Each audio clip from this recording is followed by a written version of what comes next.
بسم الله الرحمن الرحيم. الحمد لله، الصلاة والسلام على رسول الله. اللهم وفقنا لما تحبه وترضاه. أيها الأحبة، waxaan jeclay inaan idin xasuusiyo inaad ka mid tihiin dunida dadka ugu qanisan, laakiin nicmada markaad arki weydo waa markay ugu daran tahay. ilaahay subxaanahu wa tacaala qur-aanka wuxuu ku tilmaamayaa oo ina baray ihdina asiraata almustaqiim siraata aladiina ancamta calayhim. ilaahay wuxuu ina baray inaynu weydiisanno jidka quman oo ah jidkii kuwii uu u nicmeeyey ee ahaa min annabiyiina waasidiiqiina washuhadaai wasaalixiin, kuwii dadka ilaahay ka doortay aadamaha hormoodkooda ahaa. jidkoodii baynu haynaa. waxaa ilaahay kitaabka inoogu tilmaamayaa diinta tani inay tahay nicmo aada u weyn. tusaale ahaan fii suurati naxl oo culimmadu ay ku tilmaamaan suurati nicam, suuradda ilaahay subxaanahu wa tacaala galladuhu ina siiyey uu ku sheeganayo. ilaahay wuxuu ku bilaabayaa nicmooyin tiro badan oo ay u horeyso nicmatilwaxy, oo ay ku xigto inuu cirka iyo dhulka iyo waxoo dhan isagoo abuuray, oo ay ku xigto inuu bini aadamka abuuray, oo ay ku xigto inuu xoole inoo abuuray, oo ay ku xigto dameeriya fardiya wax la fuulay in alla inoo sameeyey, oo ay ku xigto cirka in roob ilaahay ka keeno,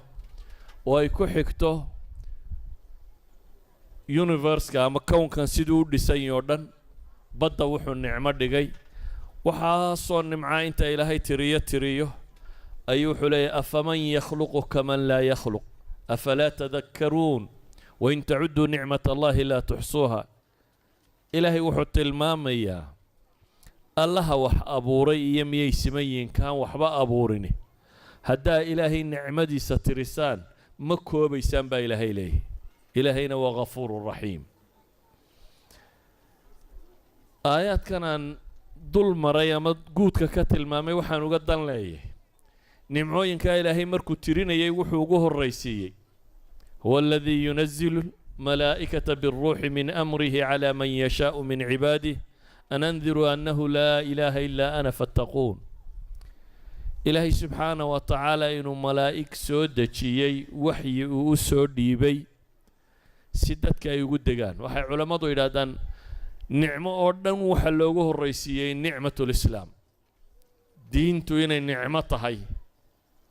dee waana ka ilaahay qur-aan ku tilmaamaya alyawma akmaltu lakum diinakum waatmamtu calaykum nicmatii waraditu lakum alislaama diina. iyadoo carafo soo degtay oo maalin taa weyne muslimiintu ay isu yimaadaan soo degto oo maalin jimcaha soo degtay ayaa ilaahay wuxuu leeyahy maanta waxaan idin dhammaystiray diinkiinnii. akmaltu lakum diinakum, waa idin dhammaystiray. waxaan kaloo idin dhammaystiray baa ilaahay leeyahay nicmadaydii oo diinkana. waxaan kaloo raalli idinka noqday baa ilaahay leeyahy islaamnimadu inay diin idiin noqoto. ayuha alaxiba, nicmada intaa leeg intaynu dareemaynaa. wadkuruu nicmat allahi calaykum wamaa anzala calaykum min alkitaab waalxikma yaciidukum bih. waxaa xustaan baa ilaahay leeyahy subxaanahu wa tacaala ilaahay nicmadiisii iyo waxa uu idiin soo dejiyey ee kitaab iyo xikmad ah. ilaahay markuu muslimiinta u gallad sheeganayay wuxuu leeyahy laqad manna allahu cala almu'miniina id bacatha fiihim. ilaahay wuxuu ugu manno sheeganayaa waxa uu galladiisa uu muslimiinta siiye ku tilmaamayaa in ilaahay rasuul ka soo dhex saaray. intaynu nicmadaa dareensannay mise waxaynu isu haysannaa dad foqoro ah oon waxba haysanin,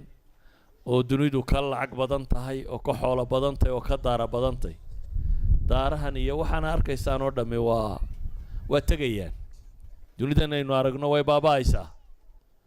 waxaa soo hadhaya waa qofku identityga rasmiga ee uu leeyahay. xabaasha markaad gashay cidina ku weydiin mayso maxaad xoolo ka timi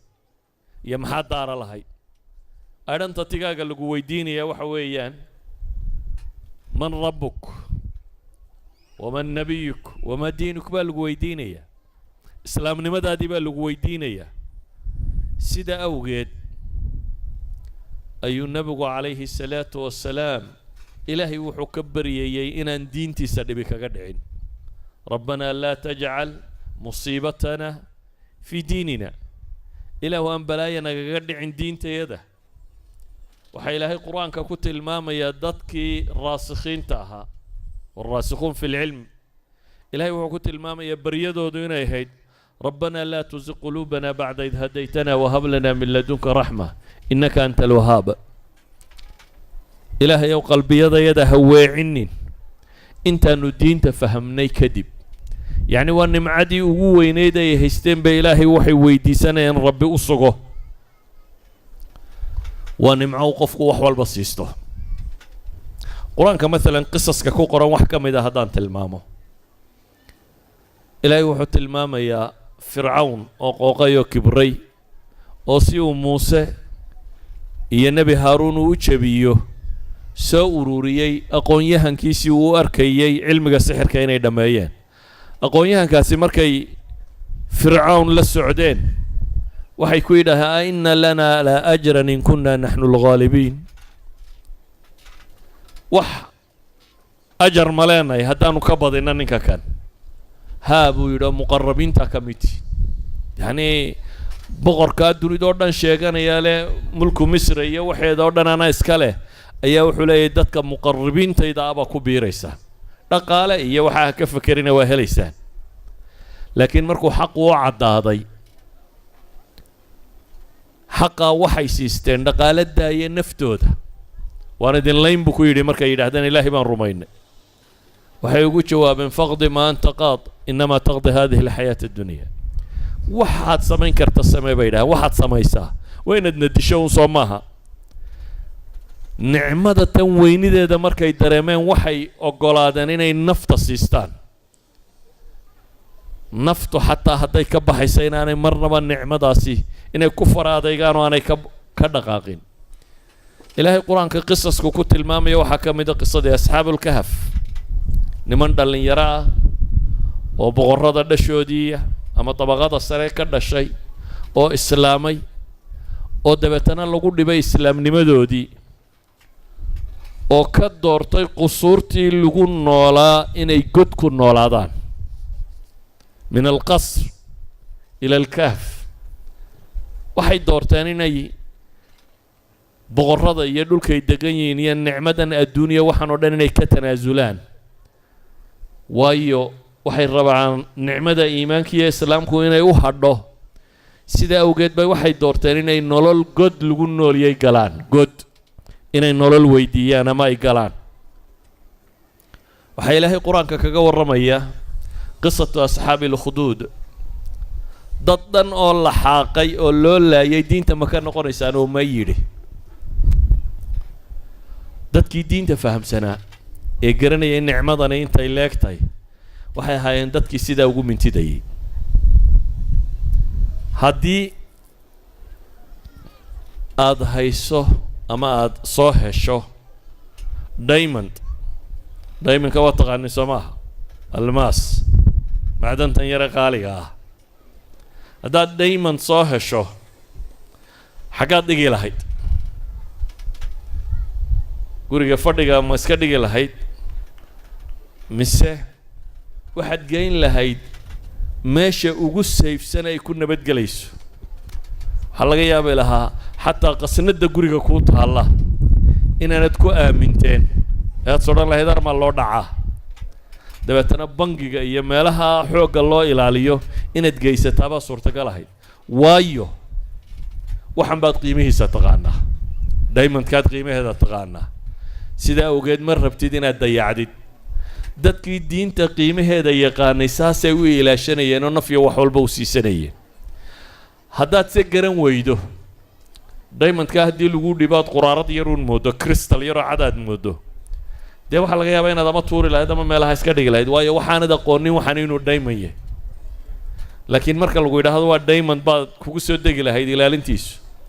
waxaan uga dan leeyahay waxa dadka agtooda qiimaha ku leh bini aadamku wuu ilaaliyaa naf iyo maalba wuu geliyaa si kasta wuu xejin karo wuu xejiyaa dhulkan baad timaadeen dad idinka badan diimo kala haysta intee baynu ilaalinaynaa diinteenna intaynu u feejignay intee baad rabtaa ilmahaagu inuu islaamnimo ku dhinto Soomaalidu waxay ka fakartaa carruurtiga waxa kan dhaqaale u sameeyo guriga u dhis waddankan ay joogtaan kuwa ugu timaadeen odayadii hore guriga uga tageen saaka la igu lahaa qaar guriga looga tagay la sheegayo waxa la yidhi maalintiina way seexdaan habeenkiina way qayalaan ama way soo jeedaan baa la yidhi dabeetana waxoogaa yaroo kiro oo ay guriga ka qaataan hadduu se qofkaasi ka tegi lahaa qof iimaan iyo diin leh wala waanu guri uga tageen wuu xogsan lahaa ilmaha inaad guri uga tagto waxa ka qiimo badan inaad diin uga tagto inaad dhaqaale u samayso waxa uga qiimo badan inaad isaga qof ka dhigto jira oo nool oo muslima hadduu qof muslima noqdo oo naftiisa ku kalsoon meel uu seexdiyo wuxuu cuno isaga raadaysanaya adiga xilka ku saaranay kaama xilka ku saaranay waxa weeyaan fala tamutunna illa wa antum muslimuun ilaahay quraanka wuxuu ku tilmaamayaa nabi ibraahim oo u dardaarmaya carruurtiisii islaamnimo nabi yacquub oo markuu geeriyoonaya u yeedhay oo ku yidhi maxaa caabudaysaan aniga dabaday oo ay u sheegeen ilaahaad adigu caabudaysay iyo aabbayaashaaba ilaahay caabudayeen baanu haysanaynaa ambiyadu dardaarankay ka tegayeen wuxuu ahaa islaamnimo ku dhinta ma odhanin war xoolaha maxaa ka yeelaysaan reer kastaa u maamulaysaan daarihii sidaa odhan doontaan reerka ma ururin doontaan baabkaa uma bilaabin ee qur-aanku wuxuu inoo tilmaamay inuu diin ka warramay haddaba hadday diintu agteenna qiimo ku leedahayna waxay noqonaysaa mid aynu ilaalinno mid aynu naf iyo maalba dul dhigno mid aynu dowrulcibaada meelahaynu ku cibaadaysanayna inagu lacagteenna gelinoo dhisno madaaristeenna inagu dhisanno nolosheenna ay ka mid noqoto aynu u fakarno haddiise diintu aanay qiimo lahayn waxay noqonaysaa si gaalku kuu qaado intaad meelahooda tagto inaad daforada usii xirxirato tira anigu diin shaqo kuma lihiye waxaan rabaa in yurub laygeeyo baabkaasi shaqo kuma lihiye waayo iyadaa kuugu qiimo yar iyadaa kuugu liidata galabta culamada idin wacdii doonta laakiin anigu waxaan idin xasuusinayaa oo keliya inaydan foqoro ahayn ee wixii dunida ugu qaalisanaa inay agtiina yaallo saxaabadii markii ay dunida ku faafeen bershiya markii dagaaladu ka socdeen xarbi alqaadisiya 30,000 oo muslimiina baa dagaal ku jiray iyo dad 200 kun ku dhadhow oo gaala ah dabeetana markii dambu ninkii gaalka ahaa meesha joogay wuxuu yidhi bal iigu yeedha nimankani waxay doonayaan 3 nin buu kolba mid yidhi halay soo diro waa loo diray wuxuu u weydiinayaa uu leeyahay warnimayo haddii meeshiinii dhulkiina waan ogo waa iska saxaariya meel qaraxee aan xoola idin siiya noqda xaggiinii ku laabta wuxuu weydiiyey maxaa idin soo bixiyay dhulkiina idinka keenay dee wuxuu isleeyahay waxay odhan doonaan xoolaanu doonaynaayo waa meel abaaraanu ka nimi waxay ugu jawaabeen ilaahay baa na soo bixiyey waxaana naloo soo bixiyey inaanu dadka ka saarro addoonsiga is addoonsadaan oo aanu u saarro ilaa cibaadati illaahi waxda ilaahay inay addoommo u noqdaan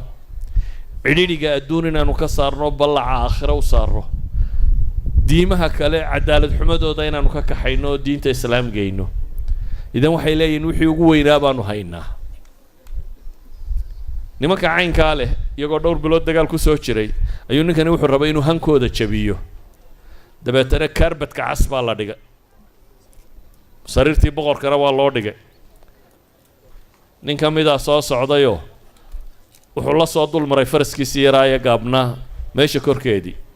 dabeetana barkimooyinku meesha dhigay buu xadhigga ugu xidhay faraska wuu soo dhaqaaqo waxay idhahdeen hubka boqorka loolama tago idinkaa ii yeedhay buu yidhi haddaydan rabin waan iska noqon doonaa yacni kaana yactazu binafsi inuu isagu muslim yey ustaad ilcaalam inuu yahay waxyigii ugu dambeeya samada ka yimi inuu sido ayuu isu arkayay ma u arkayn boqorkan iyo qadifadiisa cascasi wax qiimaa inay leedahay saddexda nin ka midna siduu soo socday ayuu dee boqorka hortiisa alla fadhiistay oo laga hadlaaya sariirta boqorka dhinaceeda kaluu isna fuula markaasaa la qabqabtoo lasoo tuuray suu yidhi maan moodaynin inay addoomaysu tihiine waxaan idin moodayay dad siman oo dee diin haysta ee in badhna